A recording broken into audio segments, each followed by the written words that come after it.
When I was a kid, I grew up, I'm half black. I grew up in a black neighborhood, and I wasn't supposed to like heavy metal at all. I got teased all the time, threatened, chased home from school, my hair pulled.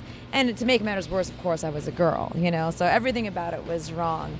I had to like fight for the right to love my metal. So now whenever I hear anyone say, when people make comments about Heidi or I, being girls in metal, I'm just like, you have no idea what I went through. I'm from Detroit. I got beat up for this, so I don't care. Your words can't hurt me. This is something that we've fought for as females working together and separately. I grew up in a very large Mormon family and in Provo, Utah, where this music is not accepted. And I wasn't accepted either because I wasn't like the Mormon kids who went to church and believed in the same things that they did. I wasn't like that at all. I hid in my closet and listened to the music that I liked, the music that I related to.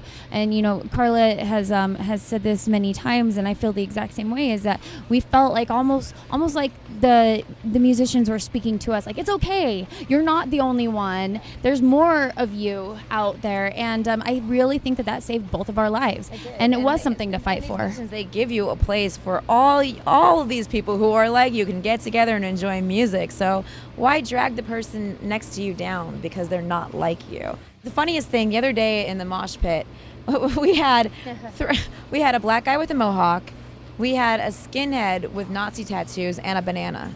And a guy dressed up as a banana. The same mosh pit. And dancing around, high-fiving. I wasn't proud that there was a guy with Nazi tattoos in my mosh pit, but I looked down the crowd and I kind of giggled. Well, it was a moment of acceptance. You see maybe the shift is happening back to where it started, where it's for the love of the music.